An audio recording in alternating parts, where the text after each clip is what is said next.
พระเถรานุเถระเพื่อนสหธรรมิกสหพรหมจารีทุกรูปทุกองค์ปกห่มรักษาศรัทธาสาธุชนคนดีโยมพ่อโยมแม่โยมพี่โยมน้องต่างหลายศรัทธาญาติโยมท่านสาธุชนทุกคนทุกท่านที่ติดตามรับฟังรายการสารธรรมยามบ่ายตั้งสถานีวิทยุในเครือข่ายคลื่นสีขาวเพื่อชาวประชาซึ่งออกอากาศจากวัดปากตางเจริญอำเภอดอยหล่อจังหวัดเชียงใหม่ในเมตตาปารมีของครูบาอาจารย์ท่านพระครูอภิวัตนวิกรมผู้อำนวยการคลื่นสีขาววันนี้วันเสาร์ที่6 เดือนมิถุนาศักราชพระพุทธาได้2569พระวสาปกติวันเสาร์ตุลุงยองท่านอาจารย์ชัยวัฒน์นาคเสโนช่วงบ่ายจะจัดรายการแต่วันนี้อาตมาก็รอฟัง15 นาฬิกาดับปิ้งนะ มีเทปออกมาก็เลยว่าเสียโอกาสศรัทธาหลายคนหลายท่านที่เป็นแฟนรายการประจำก็โดยเฉพาะทางลำปางนี่เนาะก็ฟังกันอยู่เป็นประจำในช่วงเวลานี้ก็เอ็นดูเปิ้นว่าเพลงมาตั้งแต่เจ้าแล้วพอจะได้ฟังธรรมะก็เป็นครูบาอาจารย์ติบัจจัยจัดรายการสดครับเอาเทปมาใส่ไปเหี่ยเนาะก็ความจริงก็ดีอยู่แต่ทีนี้รายการของเราเป็นรายการสดมันจะได้สนทนาได้ได้จาการสื่อสารสองทางก็เลยว่ามานั่งจัดรายการเพราะว่ายังบ่ได้ลงมือทำงานจ้ะ ถ้าแต่งชุดทำงานเหี่ยก็จบข่าวบ่ได้จัดรายการบ่ได้พบปะกับสถานอีปออีแม่แตนตุลุงเปิ้นแต่เจ้าก็แตนไปรอบหนึ่งเนาะแต่เจ้าตี 3 ถึงตี 5จัดถึงตี 4เกิงเป็นจำไอกระดอกกระแดกนะก็เลยจำเป็นต้องเอาเสียงที่บันทึกใส่โทรศัพท์ไว้เป็นเตมิยะนาธรรมจะตามปีเกิดผู้เกิดปีชวดเตะเธอสถาญาติโยมอีปอยอีแม่ทั้งหลายฟังไปนะก็บัดตันจบสกรรมเวลาหมดเสียก่อนหลายคนก็ว่าอาจารย์เนี่ยมันตันจบแต่พระครูศิริมาเสร็จแล้ว มันข้ามเวลาเปิ่นตัดอัตโนมัติสถาญาติโยมเนาะฉะนั้นอย่างที่อาตมาว่ากูแต่ถ้าหมดชั่วโมงก็ต้องออกรายการเลยก่อนจะหมดชั่วโมงต้องลารายการแต่เจ้านี้ก็คือพอใส่เสียงที่บันทึกไว้เข้าไปก็เลยไปนอนพักผ่อนเอนหลังนอนนะกลายเป็นหงิบไปเห็นนี่สะดุ้งมาแหมกรรมเลยไป มันก็จบมันบัดตันจบมาเป็นยักษ์เนาะเพราะว่าอย่างน้อยก็ได้ฟังส่วนหนึ่งแล้ว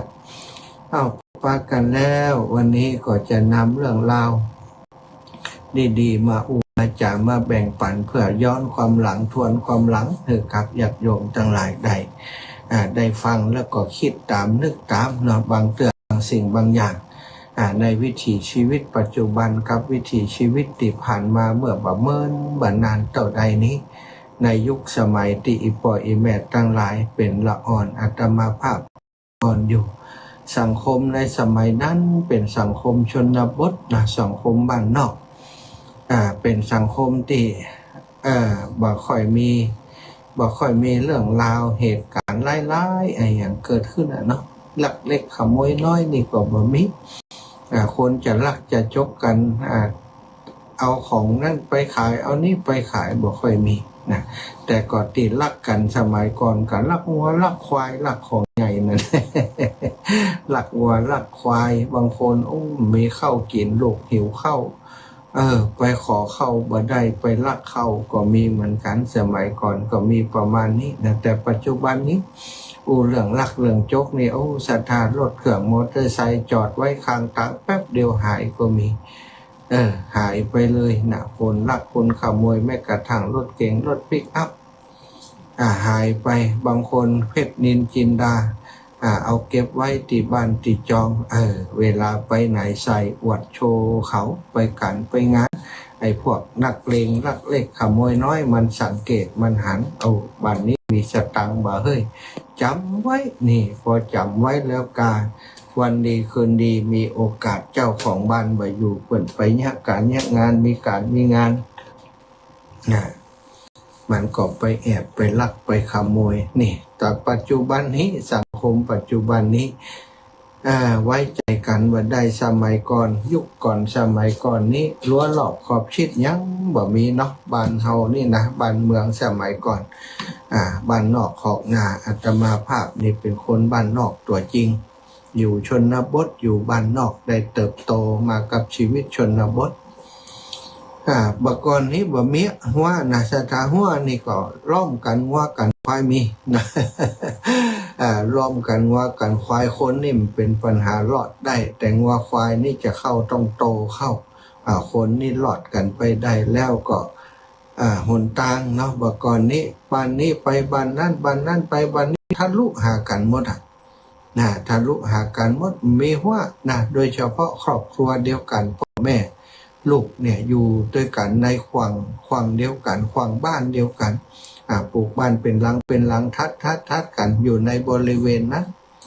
บะเมียนารั้วรอบขอบชิดอย่างต่างๆหมูม้ากาไก่กินกันไปกินกันไปอยู่ในบ้านในจองนั้นมีปัญหาอย่างแต่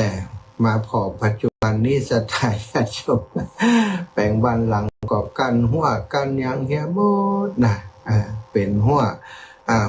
อย่างสมัยก่อนบะมีแล้วบัดเดี๋ยวนี้เป็นหัวคอนกรีตระดับสูงพ้นสายตาคนพวกนั้นอยู่ในหัวแย่อย่างนี้มีไฟหัน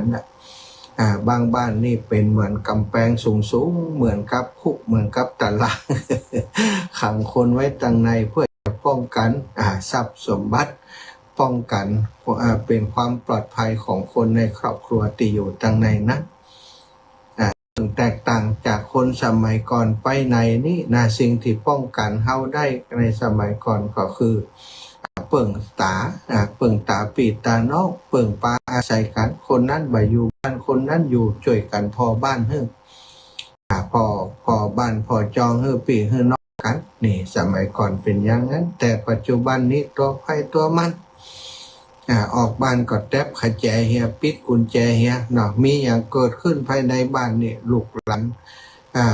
จะไปช่วยก็ช่วยมาได้ละอย่างไฟไหม้บางตีแห่งเนาะสถานเจ้าของเปิ้นไว้อยู่ไฟลุกจะโลจะเข้าไปก็เข้ามาได้กำแพงก็สูงเอากว่าติดรถดับเพลิงเจ้าหน้าที่เปิ้นจะมาจะพังประตูเข้าไปเสียหายหมดแล้วไฟไหม้หมดเรื่องไปแล้วก็มีเยอะนี่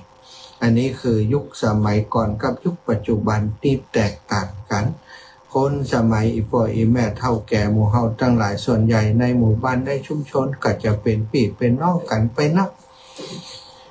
เป็นพี่เป็นน้องเป็นคนในครอบครัวเป็นคนในวงศกุลเดียวกันได้กินยังก็แบ่งปัดกันสมัยก่อนนี่พริกบ้านเหนือเกลือบ้านใต้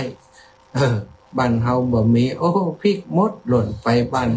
พี่บ้านน้องบ้านคนที่อยู่ใกล้ชิดกันได้เลยบ่มีปัญหาแต่ปัจจุบันนี้คงจะยากเนาะจะพริกบ้านเหนือจะเกลือบ้านใต้อย่างสมัยก่อนนี้บอกค่อยหันเท่าใดนะนอกจากที่จะบ้านยังเป็นสังคมชนบทปัจจุบันนี้ก็อาจจะยังมีหลงเหลืออยู่ที่บ้านพี่บ้านน้องอยู่ใกล้กันอีแม่พริกให้หมดไหน ก็ไปเอาได้แต่สมัยก่อนนี้เนาะพริกบ้านเหนือเกลือบ้านใต้จริงๆซะท่าขาดไอ้ยังก็ไปมาหาสู่กันได้กินไอ้ยังล้ำๆนะได้ป่ามาตัวหนึ่งแกงใส่ผักใส่ไม้เต็มนั่นน่ะเนาะผักนี่พอจะมาหั่นตัวป่านะของมันได้กินป่าเห็ดกินจิ้นกินป่าเห็ดสักเล็กสักน้อยแบ่งปันกันบ้านเหนือถ้วยบ้านใต้ถ้วยบ้านกลางถ้วยเหลือตัวเฮาเพียถ้วยพอกินในครอบครัวแบ่งกันอย่างนี้เป็นกันอย่างนี้ในสมัยก่อนในสมัยก่อนเป็นอย่างนี้ความเกื้อกูลอาดุลที่มีต่อกันนั้นมันมีสูงกว่าคนในสมัยนี้สังคมในสมัยก่อนนี้มันจะมีความสุขมันจะได้เปิ่งป้าอาศัยการปกปะกันยิ้มแย้มแจ่มใสทักทายกันมีอย่างมีกินก็กินด้วยกันมีการมีงานมีสุขมีทุกข์ก็รวมทุกข์รวมสุขด้วยกัน เมื่อบ่เมินมานี่ต่อใดบ่เมินต่อใดบ่เมินมานี่ต่อใดสังคมอย่างนี้เฮานึกย้อนหลังไปก็ยังหันอยู่เนาะหันอยู่ไปกัดไปรีมาซื้อของมาแบ่งปันพี่น้องกันแต่ปัจจุบันนี้ยากแล้วสถานตัวไปตัวมันอยู่ของภัยของมันแม้กระทั่งพี่น้องกันน่ะท่องทัดกันมาก็เหมือนดูเหมือนจะบ่เหมือนคนในสมัยก่อนห่างเหินกันบ่ค่อยเกื้อกูลต่อกันบ่ค่อยแบ่งปันต่อกันสังคมสมัยนี้จึงเป็นสังคมเป็นว่าสังคมเดียวสังคมเดียวก็คือเดียวดายอนัสดาสังคมตัวภัยตัวมันเมื่อก่อนนี่เขาจะหันแต่ในหนังนะ ในหนังนี่ก็จะหันบ้านติดกันนี่เปิ่นตักกันเปิ่นหู้จักกันนะในกรุงเทพกรุงไทยปัจจุบันนี้ก็เป็นอย่างนั้นบ้านติดกันนี่บ่หู้จักกันนะคนนี้คนที่ไหนบ่ค่อยหู้จักกันเลยแล้วก็หวาดระแวงกันบางทีก็มีปัญหาลุกล้ำกันโน่นนั่นนี่นะเสียงดังก็ปลูกต้นไม้ก็หรือว่าไอ้อย่างต่างๆนี่คนกลายเป็นว่าคนอยู่ใกล้กันบ่ก่อนเปิ้งกันแต่คนเดียวนี้ใกล้กันเป็นศัตรูกันเอาไปเอามาจะไปไหนก็ระมัดระวังระแวงระวังยังพอระแวง ไว้ใจกันมาได้ทำไมก็เพราะว่าคนสมัยนี้แทนที่จะฮักกันก็กลับอิจฉาริษยาแบ่งแยกกันชิงดีชิงเด่นกันไปเหี่ยเป็นอย่างอันไปอย่างมีน้อยนักนะที่บ้านอยู่ใกล้กันแล้วก็จะพูดจักกันสนิทสนมกันเปิ่งปลาอาศัยได้บ่ใจบ่มีแต่ก็คงจะมีแหละแต่คนดีเป็นมาปะมาพบกันแต่ส่วนใหญ่เนาะที่หันนี้ก็คือมันแบบเป็นอย่างอันไปฉะนั้นสังคมในปัจจุบันนี้จึงมีปัญหารอบด้านซะค่ะเป็นปัญหารอบด้านจะไปไหนต้องระมัดระวังทรัพย์สินของตัวจะฝากฝังญาติพี่น้องคนใกล้ชิดบ้านไกลเรือนเคียงก็ยากอย่างที่ว่านะนอกจากฝากไปได้ก็ยังระแวงว่าจะเป็นคนนั้นคนนี้บ้านนั้นบ้านนี้มาทำมาลักมาขโมยนะครับแต่ว่าถ้าเป็นสังคมที่เปิ่นมีธรรมะสังคมของคนที่เปิ่นมีศีลเสมอกันมีธรรมเสมอกันก็คงจะมีปัญหาอย่างได้ยินข่าวเนาะก็หลายเรื่องหลายเล่าอย่างวันนี้ได้หันข่าวเก่าข่าวใหม่บ่ฮู้แหละแต่ว่าเข้าไปดูแล้วโอ้ปัดหนีไปไปอยากดูนะละอ่อนน้อยคนนึงบ่ฮู้เสียชีวิตโดยเหตุใดแต่บอกว่าตอนนี้ฮู้ตัวคนทำแล้วทำมาเป็นคนที่ถ้าหันข่าวอย่างอีเนี่ยมันสลดใจแล้วก็ไม่อยากจะฮู้ข้อมูลอย่างนักนะแต่ถ้าคนสมัยนี้นี่ความรุนแรงมันเกิดขึ้นในหลายๆอย่างแม้กระทั่งในครอบครัวความรุนแรงในครอบครัวพ่อแม่นะพ่อแม่นี่จริงๆแล้วก็คือลูกนี่จะอบอุ่นที่สุดเมื่ออยู่กับพ่อกับแม่แต่ว่าบางครั้งบางทีกับในครอบครัวท่านแหละเป็นสถานที่เหมือนกับถูกกักขังเหมือนกับเป็นนรกของเด็กๆถูกพ่อแม่บุกตีรังแกก็มีอันนั้นเป็นเวรเป็นกรรมอย่างละอ่อนกับบ่ฮู้เนาะแล้วก็พ่อแม่ทำให้เป็นยักษ์เป็นมารอย่างนั้นสืบค้นไปปัจจุบันนี้สิ่งที่พบก็คือครอบครัวที่เป็นอย่างนั้นนี่มักจะอยู่ในเป็นครอบครัวที่ประสบปัญหาแยกกันกะพ่อกับแม่ละกันละลูกสาวไว้กับพ่อกินเหล้ากินยาติ๊กๆเนี่ยลูกใหญ่หน้ากาบานใหญ่ขึ้นมาพ่อกินเหล้ากินยาขาดสติยับยั้งมาไปมีไอ้อย่างไปเมกไปข่มขืนพ่อลูกนะลุงป้านะอาต่างๆนี้ก็เป็นปัญหาที่สังคมปัจจุบันนี้เผชิญหนักที่สุดสถานเป็นเรื่องที่เฮาควรจะต้องมาอู้กันเนาะตั้งแต่นักว่าในฐานะที่เฮาทั้งหลายนี่เป็นคนหนึ่งที่ในสังคมนี้เฮาจะเนี่ยยังได้ถ้าเกิดปัญหากับคนใกล้ชิดกันก็ดียังก็ดีเฮาควรจะหามาตรการอย่างใดควรจะ สังคมสมัยก่อนความเป็นอยู่ของคนในสมัยก่อนมันกลับมากลับมาแต่ว่ามันก็คงกลับมาแบบใดสถานเนาะมันสิ่งที่มันผ่านไปแล้ววิถีชีวิตแบบเก่าๆเดิมๆนั้นคนสมัยก่อนที่มันไปมาหาสู่ดูแลกันเพราะมันมีกิจกรรมที่ทำร่วมกันตลอดทำให้ทำนาก็ไปด้วยการฝากฝังอะไรอย่างกันได้แต่บัดเดี๋ยวนี้ต่างคนต่างญาติต่างคนต่างทำนะแม้กระทั่งทำไร่ทำนาก็ทำไผ่ทำนั้นบ่ได้ช่วยเหลือเกื้อกูลกันในสมัยก่อนจึงมีปัญหาต่างๆที่เกิดขึ้นในสังคมนี้อย่างมากมายนะก็ในยุโรปในอเมริกาในประเทศที่เจริญแล้วสำนักกว่าประเทศเฮานะสถานปัญหาความรุนแรงตั้งเพศความรุนแรงตั้งครอบครัวปัญหาเรื่องยาเสพติดปัญหาเรื่องเศรษฐกิจต่างๆนี้มีหนักหนาดีว่าประเทศของเฮายังเป็นประเทศตะวันออกยังเป็นประเทศที่มีวิถีชีวิตแบบวิถีพูดวิถีทำอยู่อย่างต่างประเทศนี่พิถีไผวิถีมันเปิ่นเอาวัตถุเป็นใหญ่หาเงินหาทองเป็นใหญ่บ่สนใจคนอื่นเขาจะหานว่าคนในสังคมปัจจุบันนี้จะมีปฏิสัมพันธ์ต่อกันน้อยนะอย่างคนทำงานด้วยกันก็รู้จักกันในหน่วยงานอยู่จักกันในหน่วยงานรู้จักกันในที่ทำงานตอนนั้นออกจากที่ทำงาน มาอยู่บ้านอยู่จองบางครั้งบางทีก็แทบจะบ่รู้จักคนในหมู่บ้านก็มีอันนี้คือสภาวะสังคมในปัจจุบันนี้เป็นอย่างนี้การแบ่งปันนั้นมันมีน้อยลงสถานการแบ่งปันการช่วยเหลือเกื้อกูลกันนี้มีน้อยลงมีน้อยลงมากๆบ่เหมือนยุคก่อนเก่าๆที่พริกบ้านเหนือเกลือบ้านใต้ไปมาหาสู่ดูแลกัน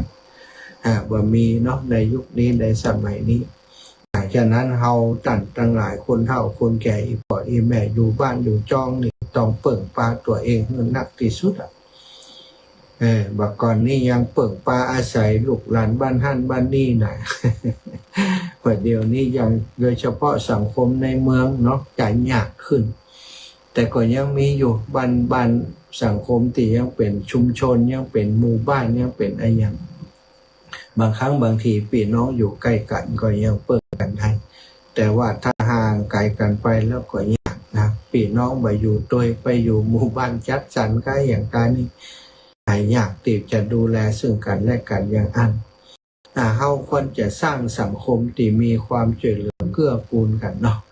เฮาเป็นชาวพุทธนะโดยเฉพาะชาวพุทธนี่มีความอบอ้อมอารีมีความเมตตากรุณาเป็นพื้นฐานในการดำเนินชีวิตถ้าเฮาอยากจะให้สังคมในยุคเก่ายุคก่อนมันย้อนมามีไอ้อย่างดีๆแบ่งปันให้ลูกให้หลานได้ไอ้อย่างพบปะไอ้อย่างสิ่งดีๆอุจากับคนในเพื่อนบ้านนะทักทายปราศัยอันอีแม่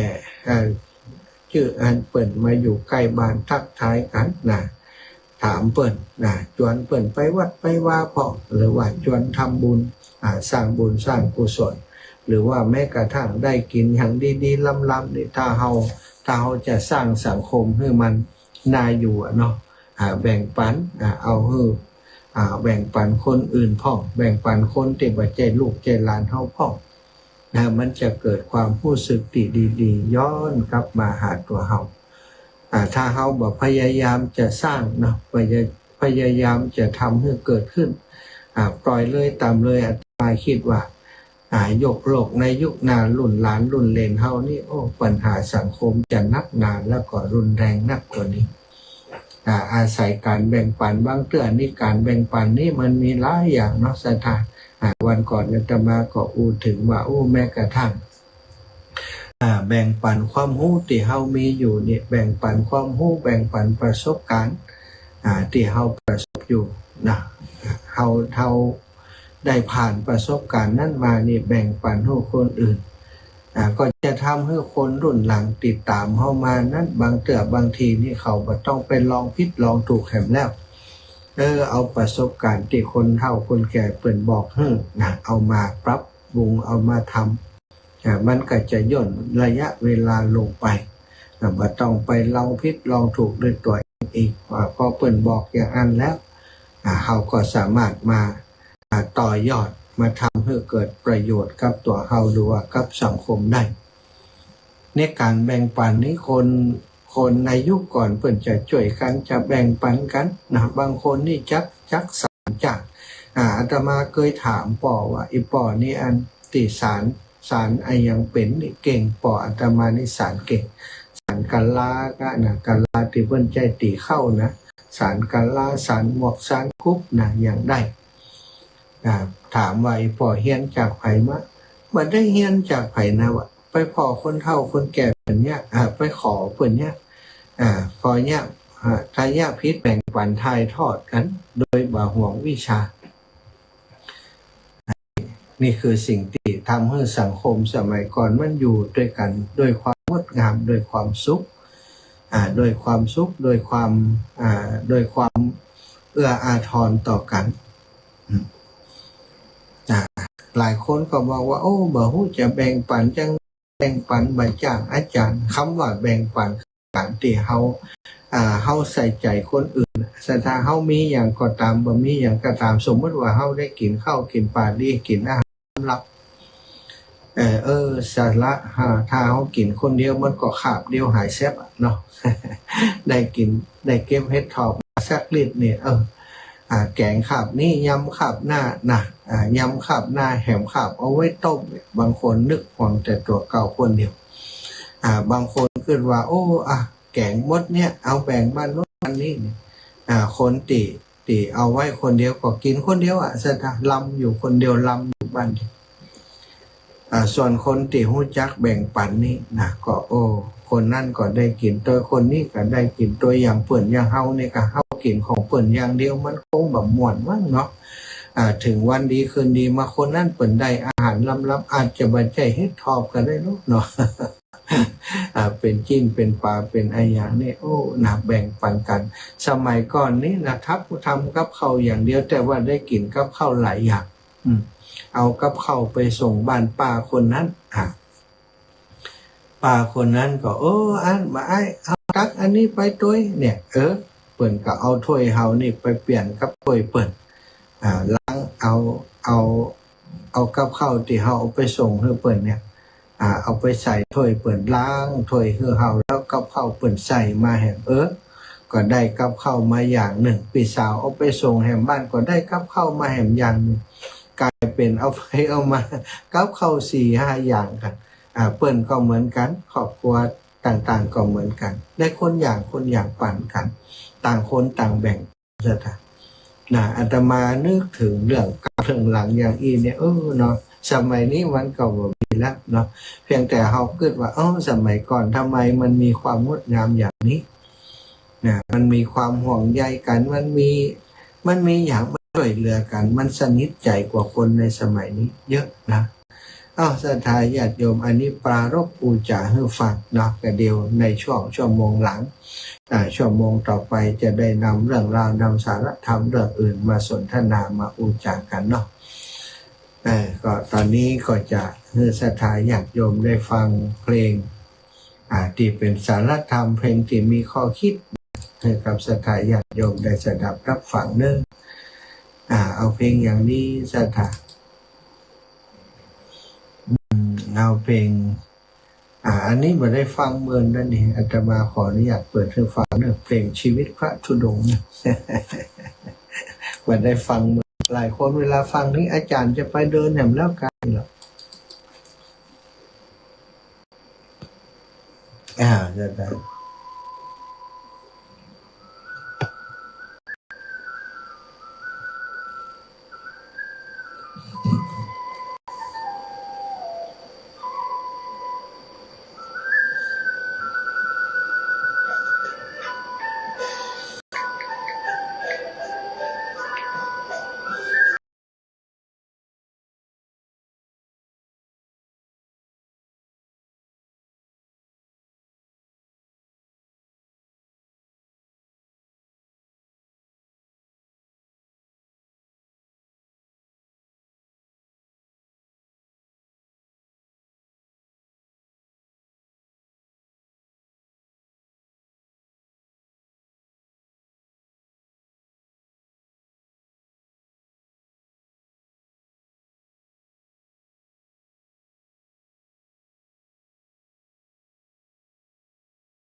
ถือธุดงค์13 ข้อแล้วเน้นหนักประจักษ์ใจโปรดทำบุญใส่บาตรให้หน่อยเถิดนะก็ตามเนี่ยมันก็จะสะท้อนกลับมาหาเราด้วยเช่นเดียวกัน เราก็จะมีความสุขจากการที่เราได้เห็นรอยยิ้มจากเราไม่ว่าคำของใดๆก็ตามการแบ่งปันนี้เนี่ยหมายถึงการแบ่งปันพลังดีๆค่ะเราเนี่ยจะมีความสว่างสวัยในสัมปรายภพสว่างจิตอาสาพบทางตามประสงค์นักใหญ่น้องแล้วเดินว่าค้นหาทางตามพระพุทธองค์ขอเดินทุดงค์หรือว่าเด็กที่มาจากท่านก็สามารถจะทำได้ไม่เหมือนเมื่อถึงเวลาออกพรรษาแล้วหาเที่ยวนี่ก็จะทำอีกหนึ่งไปกิจกรรมโรงเที่ยวหลวงตาพระเราเปิดเจ้าที่ปลอดภัยให้กับพี่ๆน้องๆที่มีความไม่สบายใจอย่างมีสติที่ฟังอาจจะอดเอาอะไรบางอย่างได้นะคะมีความสบายใจเที่ยวออกตกเหนือใต้แล้วไปสานคนที่เป็นผู้พาในการพาและทำใหญ่เจอ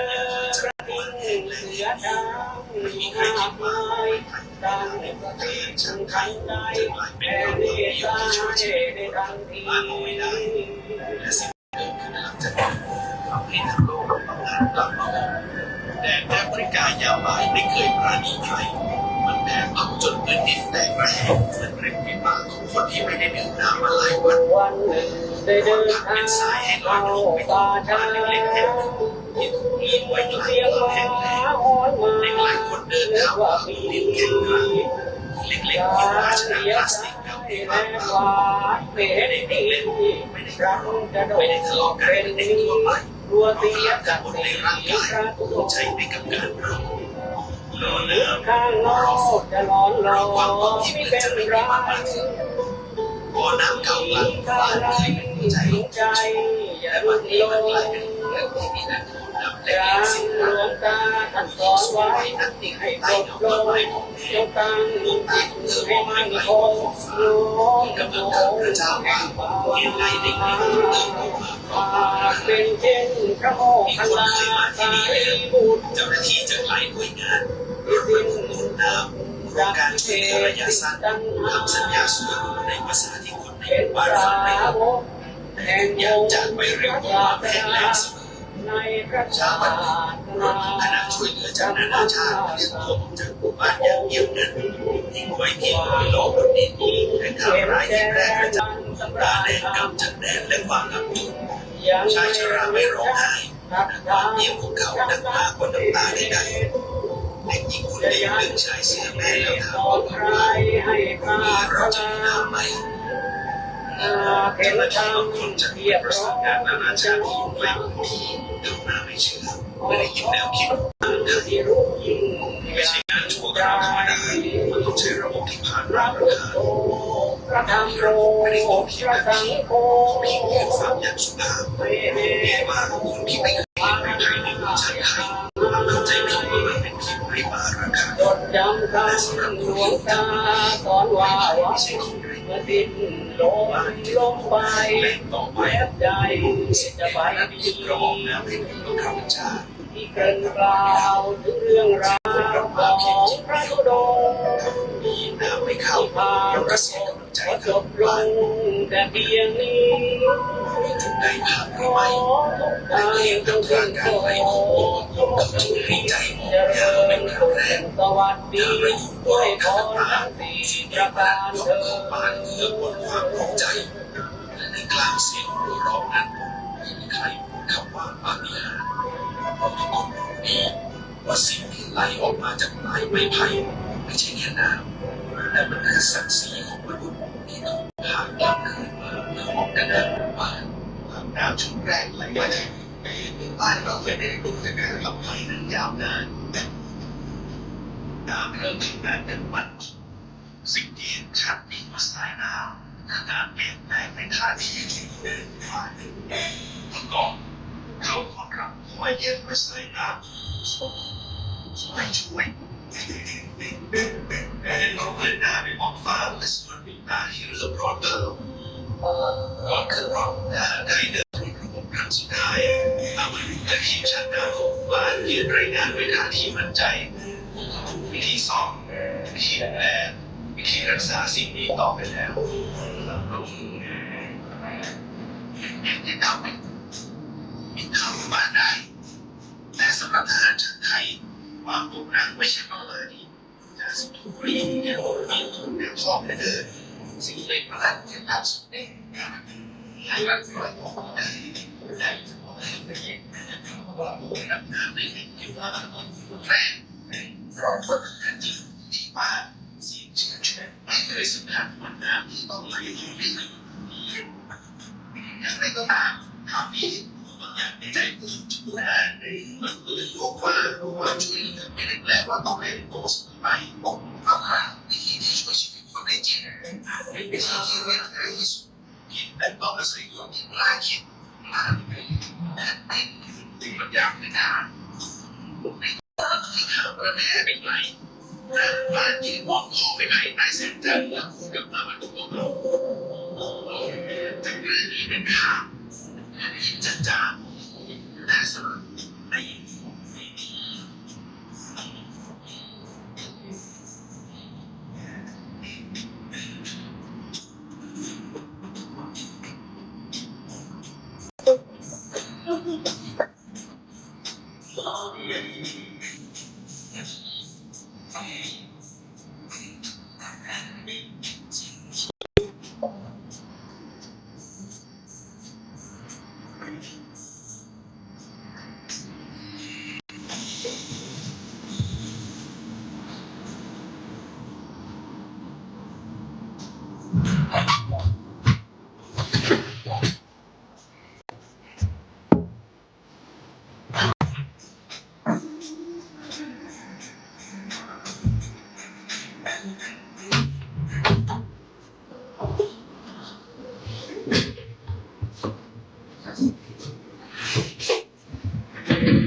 จงน้อง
ศรัทธาญาติโยมฟังเพลงไป2 เพลงเนาะ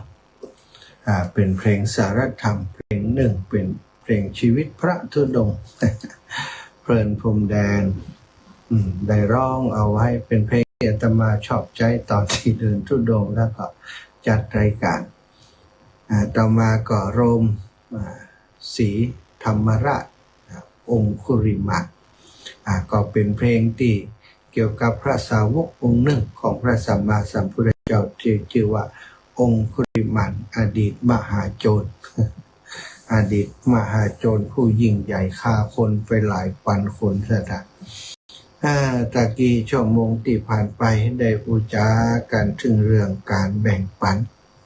หัวใจสำคัญของการสร้างความสุข ทุกคนเกิดมาบนโลกใบนี้ต้องการความสุขด้วยกันทั้งสิ้นตึงเปิ่นตึงตัวเนาะศรัทธาญาติโยมถามว่าเกิดมาต้องการอะไรอย่างเนี่ยก็ต้องการมีชีวิตที่ดี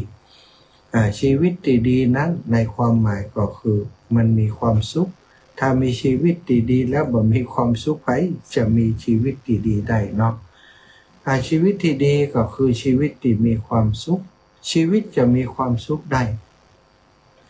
ก็อยู่ที่การสร้างของเราการสร้างที่เราจะสร้างให้มันมีความสุขได้อย่างไรครอบครัวจะเป็นครอบครัวที่มีความสุขได้ผู้นำครอบครัวคนในครอบครัวต้องช่วยกันสร้างให้มันเป็นไปในทางที่จะทำให้เรามีความสุขหัวใจสำคัญของการสร้างความสุขที่ยั่งยืนคือการแบ่งปันศรัทธาคำว่าแบ่งปันหรือว่าการให้การบริจาคการช่วยเหลือนี่ในพุทธศาสนานี่สอนมาเมินแล้วเนาะบ่เท่าแต่พุทธศาสนาหรอกเนาะศาสนาของอริยชนที่เปิ่นเจริญแล้วก็สอนคือการในเรื่องของการแบ่งปันลัทธิเนี่ยก็ตามนะครับอย่างศาสนาคริสต์นี่ก็เน้นเรื่องการช่วยเหลือกันเรื่องการแบ่งปันเรื่องการให้อย่างมีเรื่องหนึ่งว่าถ้ามีคนมาขอเสื้อผ้าถ้ามีคนมาขออาหาร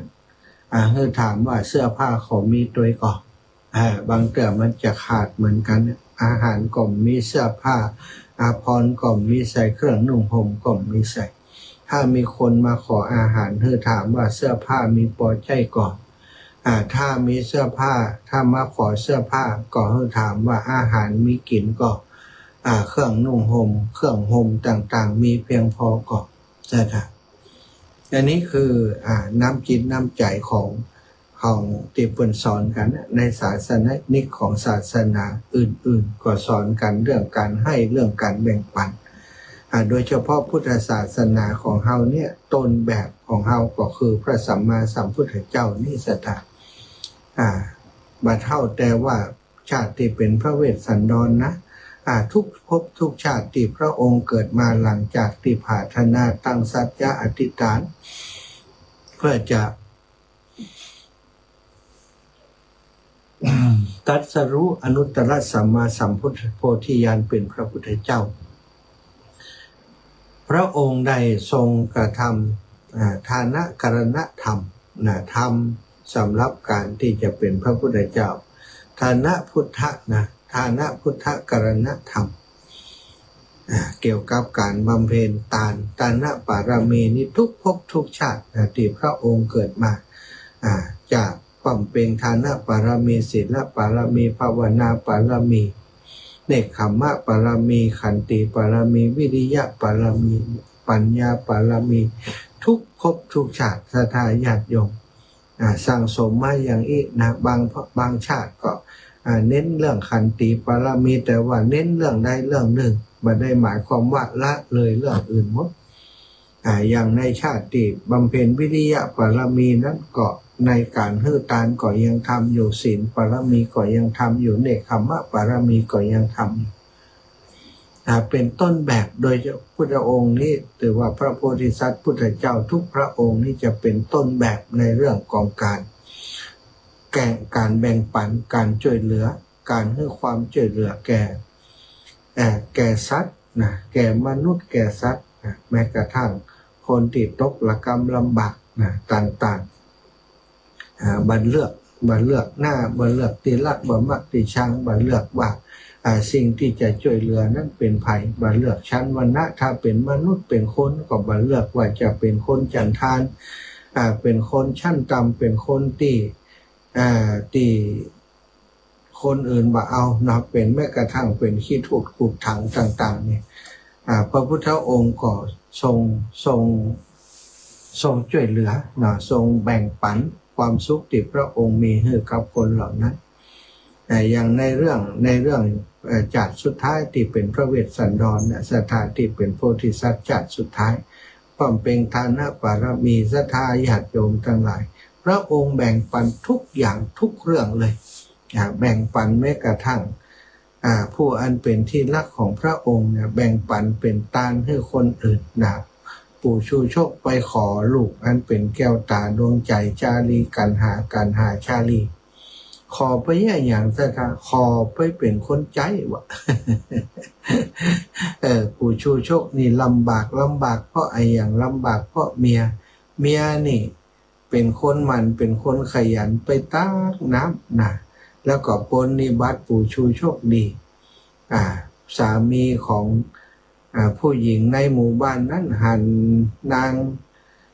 ผู้เมียของชูชกนี่นะนางอมิตตานี่นะเป็นคนมันเป็นคนขยันและเป็นสาวงามด้วยได้ผัวเท่าแดดก็ไปลากพอเปิ่นไปแอบพอไปแอบมองเปิ่นสถานไปแอบพอไปแอบมองเปิ่นแล้วก็มาบุกมาตีเมียตีบ้านว่ามึงนี่ย่ำพอมิตรตาพ่องด้วยเปิ่นงามด้วยนิสัยดีด้วย มันเรียกมันการตักน้ำหาฟื้นนะนึ่งข้าวหุงปลาบ่ฮื้อสามีได้เดือดร้อนโมสู่เขานี่บ่เอาเหนียงเลยนะป้ากันสุมหัวกันอู้เหล่าขวัญนินทาบ่เหมือนหน้ามิตรตาเลยก็ทำให้หมู่ผู้หญิงในหมู่บ้านท่านรังเกียจนางอมิตรตาจังเพิ่นอิจฉาเพิ่นจังเพิ่นก็ป้ากันพานางมาตักน้ำก็ไปด่าหันหน้าบ่ได้ก็ด่าจนนางนี้สู้มันคือเป็นคนที่บอบบางเหมือนกันนะสู้เขาไม่ได้เขาหลายคนนะ ด่าสู้เขาไม่ได้ก็มาให้สามีฟังปู่ชูชกฟังว่าเจ้าอยู่บ่ไหวแล้วถ้าอยู่อย่างอีต่อไปนี้คงจะเป็นประสาทตายดิ้มดีก็ถูกหมู่ผู้หญิงพวกนั้นบุกตายแล้วมันขังผัวมันนะมันขังผัวมันแล้วก็มันก็มาลงที่เปิ่นนี่เปิ่นบ่ไหวแล้วจะไปอยู่บ้านเหรอปู่ชูชกว่าไปเตี่ยมน้องต้องไปก็ได้ตักน้ำเดี๋ยวนี้ปีมีช่องทางแล้วจะไปขอคนใจมาเฮือว่าเฮามีตังจ้างจนยังอีจะไปเอาคนใจที่ไหนมาชูชกมันก็ฮู้ดีแหว่าพระเวสสันดรนี่เปิ้นขออย่างก็ฮื้อมดสถานขอฮื้อออกจากบ้านจากเมืองเปิ้นไปขอจ้างเผือกก็ฮื้อขอมาเทียมเปลี่ยนก็ฮื้อตึงมาตึงล้อเทียมเปลี่ยนขออย่างฮื้อหมดสุดท้ายก็ยังมีสิ่งที่น่าจะขอได้อยู่นั่นก็คือเขามีลูกอยู่2 คนเนี่ยกันหากับชาลีเดี๋ยวพี่จะไปขอมาเป็นคนใจให้เธอว่ะปัดต้องคิดใหญ่ฝันใหญ่ ปู่ชูโชคดินแล้วก็ไปขอแต่นะศรัทธาญาติโยมใจปัญญาพลิกแพลงต่างๆเปิดงานในเรื่องของชูโชคนี่กว่าจะเข้าไปหาที่พระเวสสันดรอยู่นี่พัดต้องผ่านไปเขาวงกฏผ่านด่านต่างๆเนี่ยแกก็สามารถผ่านไปได้โดยใจปัญญาที่มีอยู่เอาตัวรอดไปได้ถูกมาไล่คบถูกนายพรานเจตบุตรจะยิงก็บอกว่าท่านจะยิงเฮาได้อย่างไรนี่เฮาเป็นราชทูตของพระราชานะนี่เอาองเกี่ยมาสวกมือพอ นี่พระราชสารของพระราชาสีพีนี่อยู่ในมือเฮานี่เปิ้นให้เฮามาเชิญพระเวสสันดรนี่กลับไปของบ้านของเมืองเนี่ยท่านจะมาฆ่าเฮานี่พระราชาฮู้ก็พุดหัวเท่านั้นเองถ้าบัดเจ้าก็อ่านราชสารดูกะเอาออมเกี่ยเอาบอกเกี่ยติดไปเนี่ยว่าเป็นพระราชสารว่าเช่นนั้นมันเป็นไม้ไผ่ยาวประมาณศอกเนี่ยกันเนาะคนสมัยก่อนไปเอาใส่อย่างนั้นหรอกเอาใส่เอาของดีๆอย่างใส่อย่างนั้นนายพรานเจตบุตรนี่ทำหู้หนังสือตัวพระเวสสันดรก็เลยห้ามไว้เลยป้องกันไว้ตามคำสั่งตามคำสั่งของผู้ที่หวังดีแล้วก็ไปหลอกดาบดฤาษีแห่งลูกสะทายญาติโยมจนเปิ้นจี้ช่องบอกทางคือไปหาพระเวสสันดรไปก็ไปขอ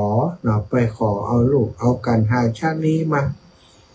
เฮามากืดพอนี่ถ้าเป็นเฮานี่เนาะสะทายญาติโยมเฮาได้ปั้มเปงปารมีอย่างนั้น มีคนมาขอลูกไปเป็นคนใจอ่ะถ้ายอมอะเนาะ แต่พระเวสสันดรเปิ้นป้อมเปงปารมีเปิ้นอธิษฐานขอให้ได้บริจาคทุกอย่างของมีคนขอให้หมด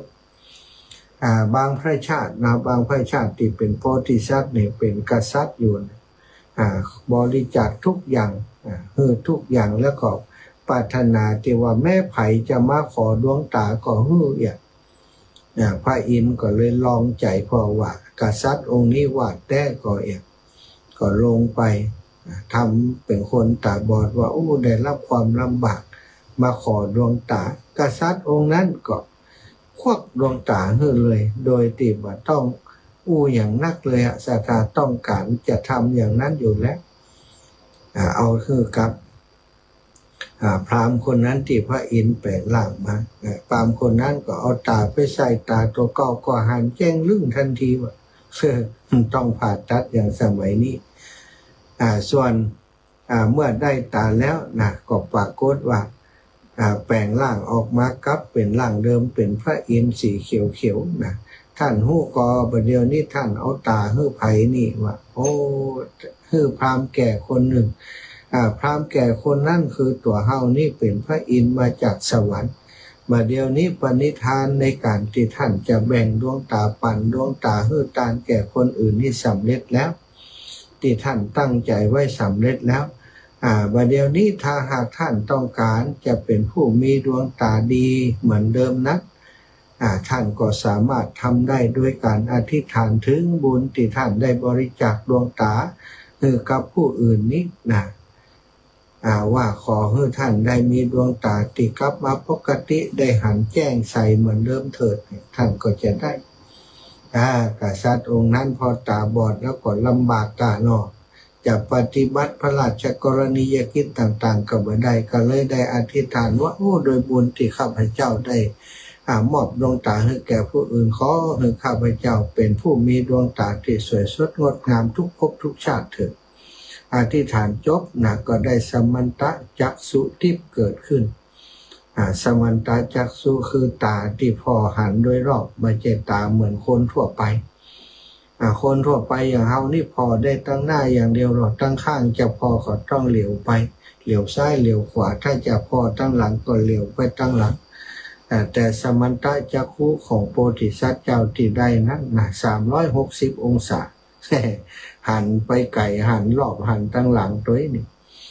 นี่คือการแบ่งปันประโยชน์ที่ได้จากการแบ่งปันสถาโพธิสัตว์เจ้าพระพุทธเจ้าของเฮาทำตัวให้เป็นตัวอย่างเป็นตัวอย่างของการแบ่งปันของการชีวิตของการเป็นผู้ให้ซึ่งเป็นหัวใจสำคัญของการสร้างความสุขที่ยั่งยืนการให้การช่วยเหลือการแบ่งปันนี้บ่เพียงแต่ช่วยเติมเต็ม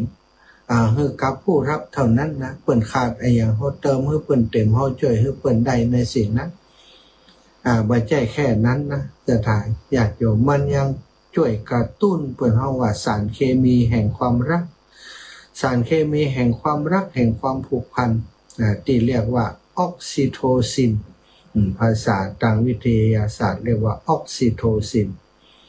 ในสมองของคนที่เป็นผู้ให้นั้นส่งผลให้เกิดความอิ่มเอมใจความอบอุ่นใจและมีความสัมพันธ์ที่ดีขึ้นในสังคมคนที่ให้นั้นจะมีความอิ่มเอมใจอบอุ่นใจแล้วก็ผู้รับลงศรัทธาญาติโยมผู้รับก็ยิ่งกว่านั้นอีกพอได้รับความช่วยเหลือแล้วจากคนที่ลำบากบ่มีอยู่มีกินได้มีอยู่มีกินจากคนที่บ่มีเครื่องนุ่งห่มหนาวเหน็บตลอดได้มีเครื่องนุ่งห่มป้องกันสายตาป้องกันความอุจจาระต่างๆตลอดถึงเป็นเครื่องนุ่งห่มที่ให้ความอบอุ่นแก่ร่างกายได้รับอาหารจากการแบ่งปันจากการช่วยเหลือจากคนอื่นก็ขอบคุณที่เปิ้นอุตส่าห์ทำให้เราได้มีอยู่มีกินคำขอบคุณบางครั้งเราอาจจะบ่ต้องการก็ได้เส้นทางเพียงแต่อยากได้ช่วยเปิ้นแต่ทีนี้เมื่อมีคำขอบคุณคนที่ผู้ที่ชอบให้ในการให้ในการแบ่งปันนั้นก็จะเกิดความอิ่มเอมใจเพิ่มขึ้น โดยเฉพาะยิ่งหันคนอื่นมีความสุขจากการฮื้อของเฮาจากการแบ่งปันของเฮาเขาก็จะมีความสุขแนวคิดเรื่องการแบ่งปันสามารถแบ่งออกได้เป็นหลายมิติโดยการในชีวิตประจำวันของเฮาบางคนว่าโอ้เฮามีอย่างจะแบ่งปันไผถึงวันนี้ก็กินย่ำพออาจารย์ทั้งเรื่องแบ่งปัน คนที่คิดอย่างอันก็คือจำมีโอกาสจะได้แบ่งปันอย่างข้าไผสถานจริงๆแล้วแนวคิดวิธีคิดในการแบ่งปันสามารถแบ่งออกได้ในหลายมิติในชีวิตประจำวันของเราทุกๆวันเช่นการแบ่งปันสิ่งของสิ่งของที่เฮามาใจแล้วหรือว่าจะใจอยู่ก็ตามเถอะนะบางคนเนี่ยฮื้อแม้กระทั่งของที่ใจอยู่นะแบ่งปันสิ่งของอย่างเช่นบริจาคเสื้อผ้าหรือว่าบริจาคอาหารอุปกรณ์จำเป็นแก่ผู้ที่ขาดแคลนในกรณีที่ว่าเกิดน้ำท่วมเนี่ยสถาบางคนที่อาตมาเคยไปช่วยเหลือน้ำท่วมบ่เหลืออย่างเลยนะคนบางคนนี่เป็นคนรวยที่บ่เคยตกทุกข์ได้ยากกำเตือน้ำท่วมบ้านทั้งหลังมิดหลังคาไปมีสถาขี้เปอะขี้ตมเข้าไปเต็มบ้านอย่างที่แม่สายเข้าก่อนนะปัดโตสถาญาติโยมน้ำแห้งแล้วในห้องในบ้านนั้นบ่มีเหลือเลยขี้เปอะไปอยู่หมดในตู้เซฟนี่มีก็ขี้เปอะสถาพื้นบ้านนี่สูงขึ้นไปเตรียมเฟดานพุ่นเนี่ยกว่าจะเอาขี้เปอะออกได้จะเอาขี้โปเอาขี้ดินออกมาได้แล้วจะไปอย่างถึงเสื้อผ้าสถาญาติโยมเสื้อผ้าอาภรณ์เครื่องใช้ไม้สอยต่างๆบ่มีเสร็จหมดบางอย่างก็ไหลโดยน้ำไปบางอย่างก็แปะผสมขี้เปอะขี้โคลนเป็นของบ่ดีใจไปเลยนะเอาเสื้อผ้าไปบริจาคเนี่ยศรัทธาคนเพิ่นก็มาเอามาแบ่งปันไป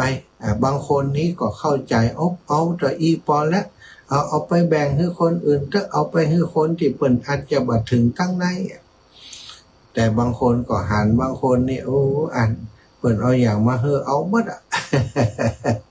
เอาหมดเอาของเต็มนั่นก็เอาอยู่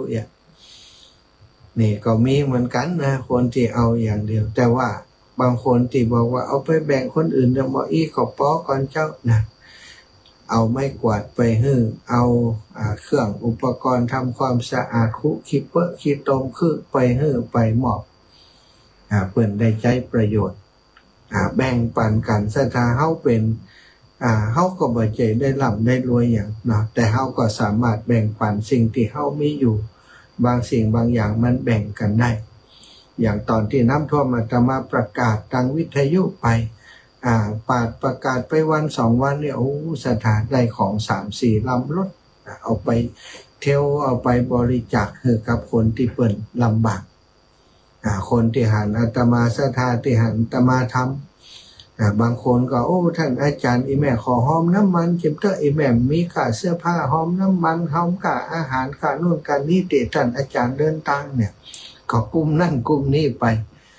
มีอยู่ปีหนึ่งติดไปตะเวนช่วยไปผู้ประสบภัยน้ำท่วมนะติดนักก็คือติดแม่สายติดจังหวัดเชียงรายแล้วก็ติดจังหวัดเชียงใหม่ตอนนั้นที่เมืองฝางก็มีแล้วต่อมาที่อำเภอเมืองจังหวัดเชียงใหม่อำเภอสารปี หางดงเนี่ยก็เคยไปช่วยเปิดเลยไปแบ่งปันเปิดแบ่งปันเรื่องเสื้อผ้าเรื่องอาหารอุปกรณ์จำเป็นแก่คนที่เปิดประสบภัยนะในโอกาสอย่างอีก็มีเป็นโอกาสที่เราจะได้ทำการแบ่งปันช่วยเหลือถ้าคนติ่มสนใจจะช่วยก็บางคนอาจจะมีแต่ว่ามันจึงมีคนช่วยเขาเนี่ย มันจึงมีคนช่วยเขาคนช่วยไปเลยอย่างถ้าเขาคิดอย่างอีกันเหี่ยวหมดนะต่างคนต่างคิดอย่างอีมีคนช่วยไปเลยสุดท้ายก็อาจจะมีภัยไปช่วยเลยนะคนที่ประสบภัยก็ได้รับความลำบากแต่คนไทยส่วนใหญ่ก็ทิ้งกันสถานเกิดภัยพิบัติที่ไหนที่ลงพื้นที่ไปนี่คนช่วยเหลือนี่เยอะนะเยอะมากบางเทื่อก็คนช่วยเหลือนั่นแหละมีปัญหาเรื่องไปทำหน้าที่แล้วก็คนในพื้นที่ในเปิ้น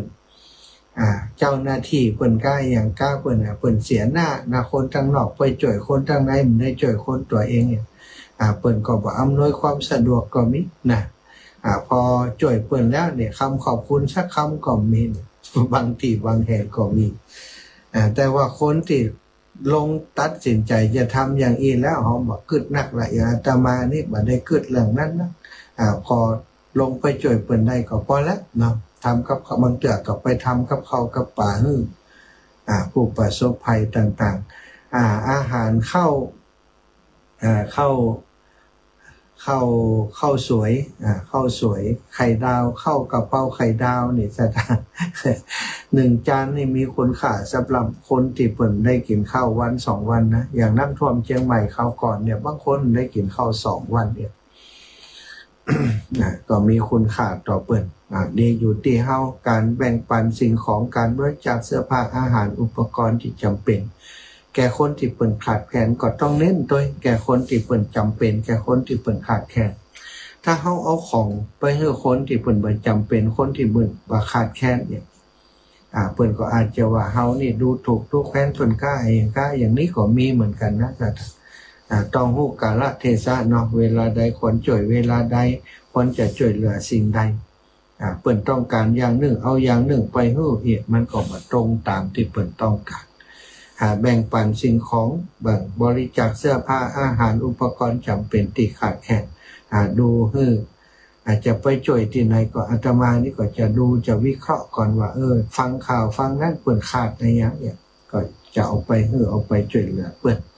แต่ที่เราจะทำได้อันนี้แบ่งปันสิ่งของมีสัพพะอย่างนะสถานที่เป็นสิ่งของเนี่ยมีทุกอย่างที่เราสามารถแบ่งปันได้นอกจากสิ่งของแล้วก็แบ่งปันความรู้นะการสอนงานการให้คำปรึกษาหรือการถ่ายทอดประสบการณ์ที่เป็นประโยชน์ให้แก่คนอื่น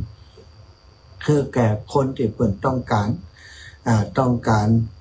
รู้รายละเอียดของงานด้านนั้นเราสามารถแบ่งปันให้เปิ่นได้อย่างที่อาตมาว่าก็คือเปิ่นสามารถเอาไปต่อยอดทำให้มันดีขึ้นได้เป็นประโยชน์ในการดำรงชีวิตในครอบครัวของเปิ่นได้อันนี้ก็ถือว่าเป็นการแบ่งปันความรู้ที่ถือว่าสำคัญ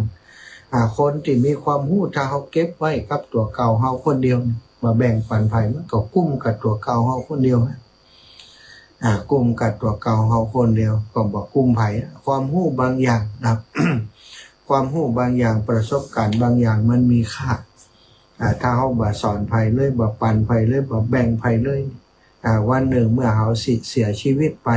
ความรู้นั้นมันก็ตายไปโดยเขา ก็มีประโยชน์ต่อไผแต่ถ้าเขารู้จักการแบ่งปันแม้จะเขายังบ่มีชีวิตอยู่แล้วคนที่เขาเคยสอนไว้เคยบอกไว้เพิ่นก็จะได้ใจความรู้นั้นในการที่สร้างสังคมน่าอยู่สร้างความสุขคือกับสังคมสร้างงานให้กับเพิ่น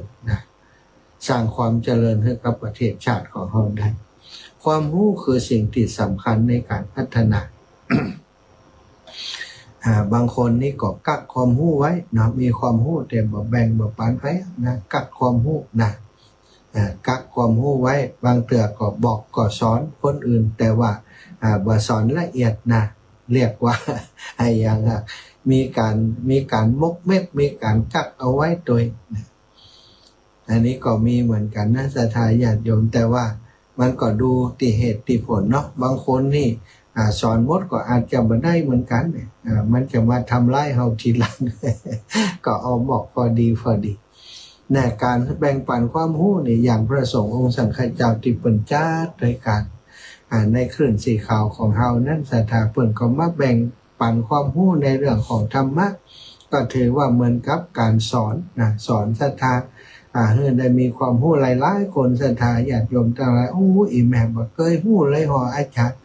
ว่าเป็นพระพุทธเจ้ามันยากอย่างนี้ฟังรายการที่อาจารย์ว่าแล้วโตมันยากแต่นอ เวลาเมินแต่นอได้ฟังเรื่องโน้นเรื่องนี้ว่าก่อนนี้คำว่าพระพุทธเจ้าเขาก็นึกถึงแต่ พระพุทธเจ้าในโบสถ์ในวิหารเท่านั้นเนาะพอเขาได้ฟังธรรมะกันนักบ่อยขึ้นพุทธประวัติที่เป็นครูบาอาจารย์นำมาประกอบนำมาเล่าศรัทธาก็ได้หันภาพของพระพุทธเจ้าพระจริยวัตรของพระองค์ด้านต่างๆนักขึ้นได้มีมุมมองเวลาอู้ถึงพระพุทธเจ้าเวลาระลึกถึงพระพุทธเจ้าศรัทธาก่อนระลึกถึงคุณงามความดีที่พระองค์ได้สร้างเมื่อยังมีพระชนอยู่ยังเผยแผ่พระพุทธศาสนาอยู่ยังเป็นศาสดาอยู่เสด็จดำเนินไปขับข่อยขับคว้าต่าง7 แคว้นในประเทศอินเดีย7 แคว้นนี่ในประเทศอินเดียนี่มันกว้างนะจ๊ะกว้างใหญ่ไพศาลถ้าเป็นประเทศไทยเฮานี่ก็พระองค์เดินรอบประเทศอินเดียนั่นเป็น3 รอบประกาศถ้าเอามาเทียบกับประเทศไทยจากเหนือจะลดไต่นะตลอด45 ปีที่พระองค์ทรงดำเนินจากตามพระบรกายเพื่อจะช่วยเหลือคนทั้งหลายให้พ้นจากความทุกข์พระพุทธเจ้าไม่ได้ทำเพื่อต้องการชื่อเสียงนะมาต้องการชื่อเสียงมาต้องการเกียรติยศมาต้องการคำสรรเสริญจากไผหรอกพระองค์บรรลุทุกสิ่งทุกอย่างหมดแล้วเป็นพระอรหันต์บ่มีความต้องการในอย่างอยู่สร้างหมดอยู่แล้วมีแต่พระเมตตาที่ปรารถนาดีต่อคนทั้งหลายสัตว์ทั้งหลายเทวดาและมนุษย์ทั้งหลายที่ยังลำบากอยู่ในภพภูมินี้พระองค์ก็สู้ตากตำไปสอนได้รับความลำบากพระบรกายตลอดพระชนมายุของพระองค์ที่45 ปีที่เผยแผ่พระพุทธศาสนาในขณะนั้นบ่มีสักวันที่พระองค์จะทรงประทับอยู่สบายต้องตอบปัญหาต้องสอนต้องให้กำลังใจพุทธบริษัททุกชั้นทุกวันนะวันหนึ่งพระองค์จะได้พักผ่อนที่เป็นการพักผ่อนประมาณ2 ชั่วโมงศรัทธาญาติโยมแต่พระพุทธเจ้าพักผ่อนบ่เหมือนรับอย่างเฮาเนอะพระนอนก็องค์ทรงสีหสายญาตินอนเหมือนราชสีห์มีสติตื่นอยู่เสมอแล้วก็ได้ทำปฏิบัติหน้าที่ถ้าบ้านเฮาถ้าสมมติว่านอนเที่ยงคืนเนี่ยตี 2ก็ตื่นนั่นเนาะสอนเทวดาแบบปฏิบัติหลายสิ่งหลายอย่างที่พระองค์ทำอันนั้นก็ทำเพื่อการแบ่งปันความรู้แบ่งปันวิธีการในการที่จะพ้นจากความทุกข์คือกับคนทั้งหลายคือกับพุทธบริษัททั้งหลายเป็นครูเป็นอาจารย์เป็นคุณหมอพุทธเจ้านี่เป็นหลายอย่างเป็นครูเป็นครูรู้เป็นผู้สอนเป็นหมอทางจิตคือกับคนที่มีความทุกข์มีโอสถทิพย์คือธรรมะในการสอนคนทั้งหลายให้พ้นจากความทุกข์อันนี้แบ่งปันความรู้ศรัทธาญาติโยมเฮามีความรู้ด้านใดลองคิดพออีแม่บ่มีเข้าของอย่างจะแบ่งปันไปสมมุติว่าเย็บปักถักร้อยเก่งก็ดีทำสวยทำใบสีเก่งก็ดีเนี่ยมีฝีมือด้านใดก็ตามเถอะเนาะสามารถที่จะสอนลูกสอนหลานได้สอนเด็กๆที่เขามีความสนใจบอกเขาก็ได้อยากจะมีความรู้ในด้านนี้มาถามอีแม่ได้นะหรือว่าเนี่ยเขาฟอเนี่ยเขาดูเขามาเฮียนตัวเขามาสอนเขาเนี่ยเขาทำอันนู้นอันนี้สอนทำขนมก็สอนทำงานฝีมือต่างๆกันนี่ก็เป็นการแบ่งปันความรู้อย่างหนึ่งนะจ๊ะแบ่งปันความรู้นี่มีหลายอย่างทุกอย่างความรู้ทางโลกก็ตามทางธรรมก็ตามความรู้ในการทางโลกก็คือความรู้ที่จะใช้ชีวิตในโลกใบนี้ในการประกอบอาชีพการงานต่างๆความรู้เรื่องของการปฏิบัติต่อตนที่จะอยู่อย่างมีความสุขในโลกนี้ในอาชีพการงานก็ตามวัดปฏิบัติต่างๆของความเป็นมนุษย์ต่างๆเป็นของคฤหัสถ์ที่จะอยู่ในครอบครัวอย่างมีความสุขก็มีธรรมะของคฤหัสถ์อีกแต่ละอย่างเนี่ยมันมีระบบมีระเบียบของมันเนาะสามารถสั่งสอนให้ความรู้กับเขาได้ แล้วก็แบ่งปันเวลาการแบ่งปันเวลาแบ่งอย่างใดมีเวลา24ชั่วโมงเอาแบ่งคือคนนั้น2ชั่วโมงคนนี้2ชั่วโมงกา เวลาแบ่งอย่างอันคงบัดใจหมายความว่าเวลานั้นถ้าเราทำกิจกรรมส่วนตัวก็เป็นงานของเขาแต่ว่าถ้าเขาเอาเวลาที่เขามีอยู่นั้นไปแบ่งปันให้กับสังคมอาจจะเป็นจิตอาสาช่วยการช่วยงานขององค์กรต่างๆอย่างเช่นช่วยงานขององค์กรอาสาสมัครกู้ภัยก็ดีช่วยงานกลุ่มที่เปิดดูแลผู้สูงอายุช่วยเหลือผู้สูงอายุก็ดีช่วยงานบรรเทาสาธารณภัยต่างๆสถานอย่างอยู่ตลอดถึงการช่วยวัดช่วยว่าช่วยงานของสังคมต่างๆนี้อันนี้ก็ถือว่าเป็นการแบ่งปันเวลาช่วยเหลือคนอื่นวันก่อนอาตมาได้พูดถึงเรื่องมูลนิธิพุทธฉีจื่อที่เปิดอยู่ประเทศไต้หวันสถานเป็นมูลนิธิที่มีอาสาสมัครเยอะที่สุดพุทธธรรมฉือจี้กันเนาะที่เปิดทำเกี่ยวกับการจัดการขยะรีไซเคิลสถานเป็นมูลนิธิใหญ่อยู่มีสาขาอยู่ทั่วประเทศไต้หวันแล้วก็ทำงานเรียกว่ามีความสำเร็จเชิงประจักษ์หลายด้านโดยเฉพาะการช่วยเหลือผู้ประสบภัยต่างๆการผลิตเครื่องอุปกรณ์เครื่องอุปโภคบริโภคช่วยเหลือผู้ประสบภัยต่างๆจากมูลนิธิของเปิ่นแล้วก็อาสาสมัครของเปิ่นนี่สถานหมู่ที่เก็บขยะมารีไซเคิลนี่เวลามีคนบริจาคขยะเปิ่นจะมีรถของอาสาสมัครสถานสมมติว่าขยะอยู่ในเขตพื้นที่นี้เปิ่นต้องการจะบริจาคแล้วเปิ่นมีอาสาสมัครอยู่ในพื้นที่นั้นเปิ่นก็โทรไปหาอาสาสมัครนั้นอาสาสมัครคนนั้นก็จะไปรับเอาขยะรีไซเคิลที่มีคนบริจาคนั้นเอาไปเข้าศูนย์ที่เปิ่นมีอยู่ทั่วประเทศไต้หวันมีสาขาอยู่ทั่วประเทศบริหารจัดการเป็นระบบที่ใหญ่ที่สำคัญที่เปิ่นโครงการเปิ่นประสบความสำเร็จเพราะเปิ่นมีอาสาสมัครที่แบ่งเวลามาให้กับมูลนิธินี้แต่ว่าระบบการทำงานเปิ่นดีมากอาสาสมัครประจำเป็นจะต้องทำงานอยู่ในมูลนิธิตลอดเวลาจะทำงานในช่วงเวลาจำเป็นจะพัดเวียนเปลี่ยนกันไปทำแต่ว่าจะมี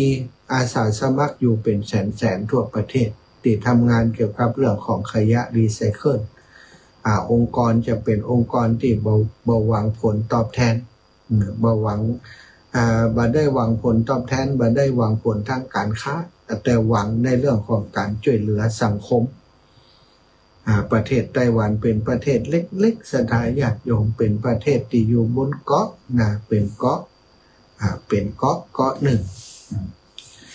ประเทศไต้หวันนี่เป็นเกาะน้อยกว่าประเทศไทยของเรานะสถานน้อยกว่าประเทศไทยของเราประเทศไต้หวันนี่มีพื้นที่อยู่เพียง 36,197 ตารางกิโลเมตรน้อยกว่าประเทศไทยเรา14เท่านะ14เท่าก็คือเอา 36,199 ไปคูณ14นะ14เท่านะ14เท่า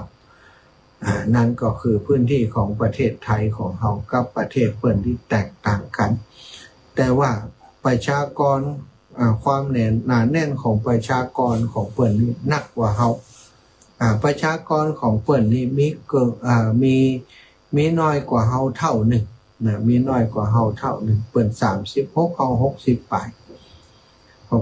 60ล้านน้อยกว่ากันแต่ว่าคือ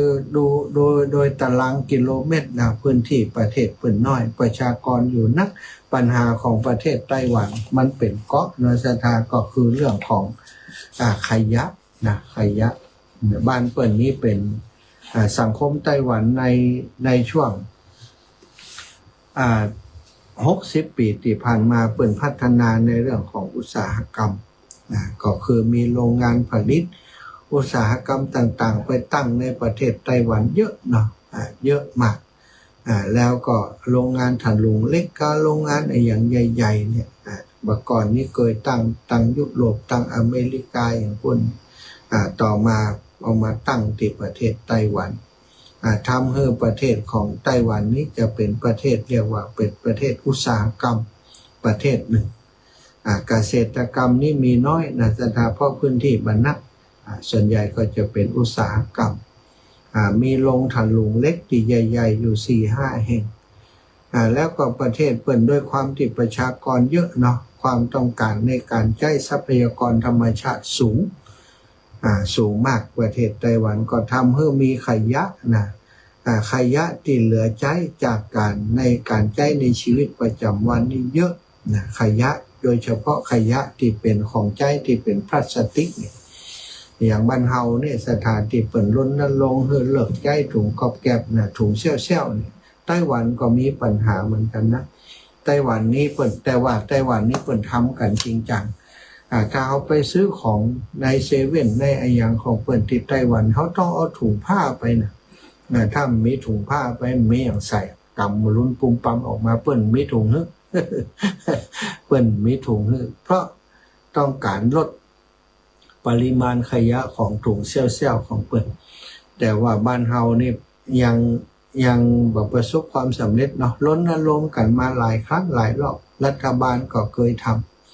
ประเทศไทยของเราแต่แบบประสบความสำเร็จเพราะอย่างอาสตา เพราะคนไทยตอนนี้คนไทยเนาะเพราะคนไทยบ่ค่อยใส่ใจในเรื่องของรายละเอียดเรื่องของสิ่งแวดล้อมเรื่องปัญหาของส่วนรวมนะปัญหาของส่วนรวมประเทศไต้หวันนี้อย่างขยะนี่คือตอนที่เปิ้นยังบระดมความคิดกันกำเตือนนั้นนะขยะนี่ล้นจริงๆสถานญาติโยมบ่มีที่ทิ้งขยะแล้วขยะแต่ละที่ละแห่งนี้บางที่นี่ส่งกลิ่นคละคลุ้งทำให้เป็นปัญหาชีวิตความเป็นอยู่ของประชาชนในเมืองใหญ่ในอย่างต่างๆนี่เป็นปัญหาเยอะมากก็เลยเกิดการรณรงค์ทำกันอย่างจริงจังเอากฎหมายเข้ามาควบคุมเอาเรื่องจิตสำนึกเข้ามาสร้างให้เกิดกระแสเรื่องของการกำจัดสิ่งที่เรียกว่าขยะนะนำขยะมารีไซเคิลอย่างที่รีไซเคิลไม่ได้เปิ่นทำหมดโดยเฉพาะมูลนิธิพุทธชื่อจีนก็จะเป็นองค์กรที่บ่หวังผลกำไรแล้วก็ทำงานประสบความสำเร็จโดยการมีอาสาสมัครมาช่วยงานเยอะผู้สูงอายุนี่สดาประเทศไต้หวันนี่ส่วนใหญ่จะเป็นอาสาสมัครในมูลนิธิพุทธชื่อจีนนี่เยอะเพราะว่าผู้สูงอายุเพิ่นต้องการสร้างประโยชน์แก่สังคมนะแก่สังคมก็เอาเวลาที่เพิ่นมีอยู่ถ้าอยู่ได้ก็อยู่บ้านได้มันเยอะแยะอย่างเพิ่นก็ไปเป็นอาสาสมัครของมูลนิธิชื่อจี้นี่เพิ่นทำเรื่องการขยะรีไซเคิลนี่บางคนมีความสามารถในการเป็นช่า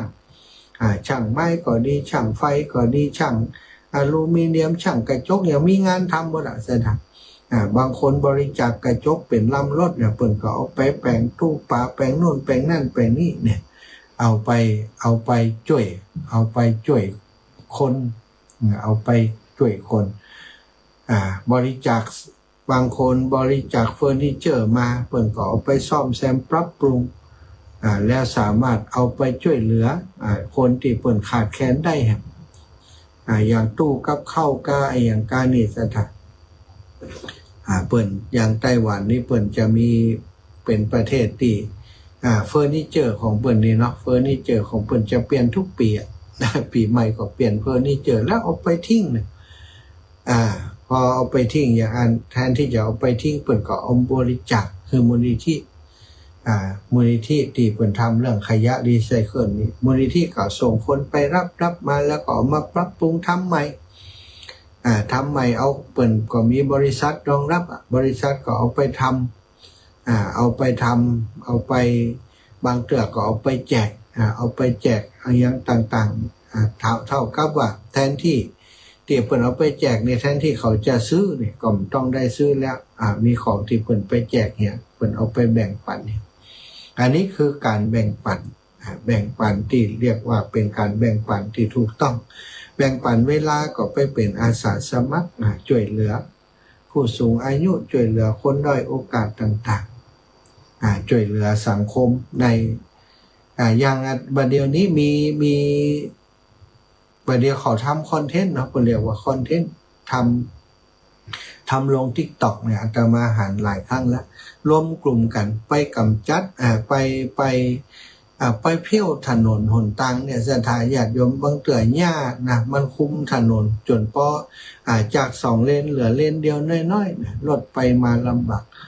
ก็จะมีกลุ่มคนที่ไปช่วยกันนะบางเตือก็ไป 4-5 คนช่วยกันเอาขยะเอาหญ้านั้นออกจากผิวถนนทำความสะอาดทำสีสันเหี่ยใหม่โอ้ถนนนี่น่าใจขึ้นมาเลยบางเตือก็ปากันไปหลอกคลองหลอกอะไรอย่างที่มันมีขยะไปอุดตันตามคลองสกปรกสถานไปช่วยกันลงไปช่วยกันเขาก็ทำกันอันนี้ก็เรียกว่าเป็นการแบ่งปันเหมือนกันนะสถานแบ่งปันความสุขคือกันคนที่ไปหารภาพอย่างนี้หันบ้านหามน้ำลำคลองหันถนนหนทางที่มันปลอดภัยขึ้นเปิดเดินทางได้สะดวกปลอดภัยขึ้นลองคิดพอว่าคนที่เป็นอาสาสมัครจิตใจจะเป็นยังไงเนาะหันเปิ่นเตียวตังแบบสะดวกสบายเขาก็มีความสุขมีความอิ่มเอมใจเกิดขึ้นนี่คือการแบ่งปันนี่มีหลายอย่างหลายรูปแบบเหลือเกินสถาบางคนบอกว่าจะแบ่งปันอะไรอย่างเนี่ยเพราะเขาบอกคิดเนาะถ้าเขาคิดนี่มันก็จะมีแบ่งปันได้หลายอย่างแบ่งปันสิ่งของแบ่งปันความรู้แบ่งปันเวลาแล้วก็ที่สำคัญอีกอย่างหนึ่งคือแบ่งปันความรู้สึก แบ่งอย่างไรความรู้สึกมันปั่นกันได้ค่ะอาจารย์นะแบ่งปันความรู้สึกก็คือการส่งมอบกำลังใจส่งมอบรอยยิ้มและความปรารถนาดีความฮักคือกันและกันแบ่งปันความรู้สึกดีๆนี่สถานญาติโยมการที่เขาจะมีความรู้สึกดีๆได้นั้นจะไปแบ่งคนอื่นได้มันต้องเป็นความรู้สึกดีๆนะส่งอย่างเช่นเขามอบกำลังใจนะมอบกำลังใจมอบรอยยิ้มความปรารถนาดีความฮักกับเพื่อนกับพี่กับน้องกับคนในสังคมกับคนในองค์กรในชุมชนอย่างต่างๆนี่อันนี้เรียกว่าการมอบกำลังใจการส่งกำลังใจบางคนมีปัญหาเจอปัญหาครอบครัวก็ดีเจอปัญหาชีวิตเจอปัญหาโรคภัยไข้เจ็บเกิดขึ้นอย่างเช่นเฮาไปเยี่ยมไข้คนป่วยที่โรงพยาบาลอย่างเยี่ยมคนป่วยที่โรงพยาบาลไปหาเพื่อนโอ้สู้ๆนะบุญรักษาเนื้อบุญนักอยู่แล้วสบายมากเมื่อเดี๋ยวนี้หมอพยาบาลเปิ่นเก่งเทคโนโลยีการรักษาเตี้ยดีบัดต้องกว่าปลอดภัยแน่นอนไปให้กำลังใจเพิ่นอย่างนี้นี่ก็เรียกว่าแบ่งปันความรู้สึกที่ดีนะแต่รอยยิ้มนี่ก็สำคัญเจอไผนี่คนไทยเพิ่นว่าเมืองสยามเมืองยิ้มปะไผก็ยิ้มฮือเนี่ยอันนี้ก็เป็นการแบ่งปันความสุขแบ่งปันความรู้สึกที่ดีๆอย่างหนึ่งฮือแก่กันศรัทธาญาติโยมอยากจะให้สังคมของเรามีการแบ่งปันกันอย่างนี้หนักขึ้นเนาะมันจะเป็นพลังบวกพลังความสุขให้กับตัวเราที่แบ่งปันแล้วก็คนอื่นที่ได้รับการช่วยเหลือได้รับการแบ่งปันของเราชีวิตเขาก็จะดีขึ้นมีความรู้สึกที่ดีต่อสังคมนักขึ้นอาตมาตอนนี้คิดจะทำโครงการหนึ่งได้มาหลายวันแล้วได้ศึกษาเรียนรู้กับเรื่องโมนี้มาพอสมควรเต่าเตอาตมาได้มาบวชในพุทธศาสนานี้ก็คิดว่าประโยชน์ในการที่จะมีประโยชน์ต่อสังคมนักที่สุดนี่ชีวิตของความเป็นพระสงฆ์องค์สังฆเจ้านี่คือการที่ได้เป็นสะพานบุญได้ช่วยเหลือสังคมได้ช่วยเหลือหมู่ศรัทธาญาติโยมคนทั้งหลายที่เพิ่นได้รับความลำบากอาตมาทำรายการวิทยุทำสถานีร่วมกับท่านอาจารย์พระมหานพดลเนี่ยที่อาจารย์เพิ่นสร้างสถานีวิทยุขึ้นมาก่อหวังเพื่อจะ จะแบ่งปันคือศรัทธาญาติโยมได้มีความรู้ในหลายๆด้านนำครูบาอาจารย์มาจัดรายการโดยแบ่งปันเวลากันไปก็เพื่อจะให้ศรัทธาได้มีอย่างที่หลากหลายมีความรู้ที่หลากหลายเวลาได้ฟังครูบาอาจารย์ต่างๆก็คือต่อไปแหมว่าโอ้เฮามีในเมื่อเฮามีวิทยุแล้วเฮาจะเนี่ยอย่างได้เพื่อจะแบ่งปันได้นักกว่านี้เนาะก็มาคิดถึงเรื่องของปัจจุบันนี้ขยะมันล้นบ้านล้นเมืองก็ไปหันหลายตีหลายแห่งขวดก็ดีพลาสติกก็ดีอย่างลองปองแปงเนี่ยทิ้งตามถนนอาตมาเดินทุดงนี่เจอประจำข้างทางนี่ขวดเบียร์กระป๋องเบียร์ขวดน้ำกาอย่างกันเขาเอาทิ้งตามข้างทางถนนสาธารณะแล้วก็มีงานมีการต่างๆนี่ศรัทธาญาติโยมโดยเฉพาะงานวัดงานวาเนี่ยโอ้เนี่ยมีถุงขยะแล้วบ้านเฮาเมืองเฮามันเหมือนได้แยกขยะเนาะศรัทธาศรัทธาก็เอาไปสุ่มร่วมกันหมดอาหารเปียกอาหารแห้งอันใดเปียกอันใดแห้งบอกว่าเอาเกาะเอาใส่กันไปบางคนไปกินโรงทานกินน้อยเดียวนะอิ่มแล้วเนี่ยไปหันเป็นยะน่าจะล้ำเนี่ยคือตัวอิ่มแล้วไงพอไปกินมันก็เริ่มปนล้ำจะได้เอาไปขวางกับแทนที่จะแยกขยะแห้งขยะเปียกเอาขวางด้วยตึงถ้วยตึงจอนนะสุ่มด้วยกันขวดน้ำก็ใส่ด้วยกันว่ามีการคัดการแยกก็เลยกลายเป็นขยะที่เอาไปรีไซเคิลมาได้เป็นของเสียหายไปเลยนะอาตมาก็เลยมาพูดว่าเมื่อเดี๋ยวนี้ถ้าเกิดว่าเราบริหารจัดการเรื่องนี้โดยใจคำว่าแบ่งปันเข้ามาเพื่อจะให้โอกาสศรัทธาญาติโยมได้มีโอกาสแบ่งปันสิ่งที่หาได้ง่ายที่สุดเนาะสิ่งเฮาบ่ใจแล้วอิตนะอย่างเช่นของที่เฮาบ่ใจแล้วเป็นขวดก็ดีขวดพลาสติกก็ดีเป็นอุปกรณ์ไฟฟ้าอย่างต่างๆกล่องไว้หันมันรู้เมินแล้วได้ใจจะเอาขวางก็เสียดายจะเอาขายก็เสียดาย ละไว้หันได้สามารถเอามาแบ่งปันได้สถานอาตมาได้ตั้งเป็นกองทุนโครงการขยะบุญกองทุนช่วยเหลือสถานีวิทยุช่วยเหลือสงเคราะห์นะจะมาใจกับสถานีวิทยุคิดว่าวันหนึ่งที่เราทำไปเรื่อยๆเนาะทำไปเรื่อยๆกองทุนมันเพิ่มพูนขึ้นอาตมาก็คิดไปถึงว่าคนผู้สูงอายุบางคนบางท่านมีความลำบากลูกหลานบ่มีแล้วบ่มีไผดูแลก็ยังคิดถึงว่าวันหนึ่งจะได้แบ่งปันส่วนต่างๆนี้ไปช่วยเหลือเป็นการแบ่งปันคืนให้กับสังคมได้อูจาเรื่องโครงการขยะบุญกองทุนเพื่อสงเคราะห์ผู้ยากไร้เนี่ยได้อูจาไปก็มีศรัทธาญาติโยมหลายคนโทรมาท่านอาจารย์ที่บ้านอีแม่ก็มีเนอะที่บ้านอีแม่ก็มีเนอะตอนนี้ศรัทธาญาติโยมอาตมาจะเริ่มจดชื่อศรัทธาญาติโยมที่เปิ่นโทรมาแล้วก็ชื่อและเบอร์โทรสถานที่ที่จะไปรับนะตอนนี้ได้อูจากับทีมงานแล้วนะทีมงานจิตอาสาที่จะอาสามาทำงานด้วยกันเนี่ยก็เป็นคนที่เคยร่วมกิจกรรมลงทานก็อย่างด้วยกันเนี่ยได้อูได้จากันบางคนก็บอกเอารถผมไปได้เลยอาจารย์ถ้ามีก็บอกเลยผมจะไปขนไปเอามาอันนี้ก็คงจะบำเมินนี้จะเป็นรูปเป็นร่างขึ้นมาเนาะอาตมาคิดว่าถ้าตั้งใจทำกันดีๆทำกันคือมันเป็นระบบเนาะได้มาเข้ากองทุนแล้วไปช่วยเหลือสังคมนี้กองทุนนี้แล้วก็โครงการนี้น่าจะช่วยเหลือสังคมได้แหมนักอยู่อันนี้ก็แจ้งไว้คือศรัทธาอย่างนี้ว่าถ้าเราอยากจะแบ่งปันอยากจะให้สิ่งดีๆแก่คนอื่นอยากจะแบ่งปันสิ่งดีๆแก่คนอื่นผ่านทางโครงการ